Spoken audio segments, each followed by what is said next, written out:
Dekan Fakultas Kedokteran Universitas Diponegoro atau Undip mengakui adanya iuran hingga Rp40 juta pada mahasiswa baru. Sebelumnya, yang bersangkutan pernah membantah adanya pungutan tersebut. Hal itu disampaikan oleh Dekan Fakultas Kedokteran Undip, Dr. Yan Wisnu Prajoko saat konferensi pers di Gedung FK Undip Semarang pada Jumat 13 September 2024. Dekan Fakultas Kedokteran Undip, Dr. Yan Wisnu Prajoko mengakui adanya bullying di program pendidikan dokter spesialis atau PPDS, program studi anestesi berupa iuran Rp20 juta hingga Rp40 juta. Iuran tersebut dibebankan kepada mahasiswa baru PPDS selama 1 semester. Perundungan tersebut juga diakui oleh Rumah Sakit Karyadi Semarang.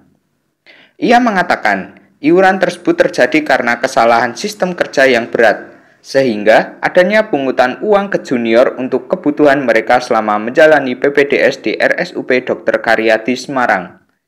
Yan Wisnu mengaku melakukan pembatasan iuran dalam surat edaran pada 25 Maret 2024. Surat edaran tersebut terkait pencegahan perundungan dan iuran bagi mahasiswa PPDS dibatasi hanya Rp300.000.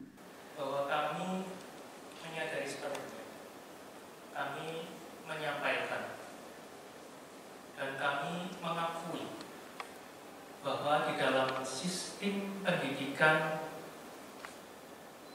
dokter spesialis di internal kami terjadi praktek-praktek atau kasus-kasus perundungan dalam berbagai bentuk, dalam berbagai derajat, dalam berbagai hal.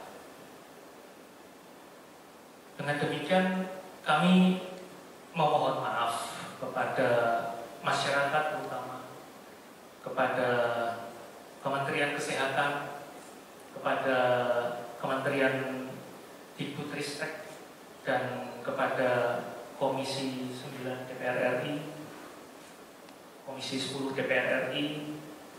Kami memohon maaf bila masih ada kekurangan kami di dalam kami menjalankan proses pendidikan khususnya kedokteran spesialis. Sementara itu, anggota Komisi 9 DPR RI, Irma Suryani memberikan apresiasi kepada Undip Semarang yang telah terbuka dan melakukan perubahan. Ia menyetujui pemberian sanksi kepada mahasiswa yang melakukan perundungan terhadap juniornya. Saya sebagai wakil dari fraksi Nasdem yang kemudian kawan-kawan melakukan audiensi ke kita, saya bersedia untuk memfasilitasi agar terjadi clearness, ya, ada keseimbangan informasi ke publik, baik dari Kementerian Kesehatan maupun dari Rumah Sakit Karyadi dan Undip, agar semua masalah ini bisa terselesaikan dengan baik. Mana yang menjadi ranah hukum, silakan hukum yang akan melaksanakannya, memutuskannya. Tapi mana-mana yang menjadi tanggung jawab Undip maupun Karyadi, maka itu juga harus dipertanggungjawabkan dan disampaikan ke publik bagaimana cara mengatasinya. Kami dari Komisi 9 tentu mendorong, mensupport agar masalah ini bisa terselesaikan. Sebelumnya, Irma sempat melakukan sidak di Rumah Sakit Karyadi Semarang untuk melihat masalah perundungan mahasiswa PPDS Undip. Ia menyoroti beberapa hal yang dilakukan untuk evaluasi agar perundungan tidak terulang kembali.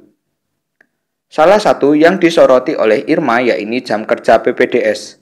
Menurutnya, harus ada regulasi khusus yang membahas terkait jam istirahat para dokter residen tersebut. Ia berharap pihak Rumah Sakit Karyadi Semarang dan Undip tidak saling lempar tanggung jawab.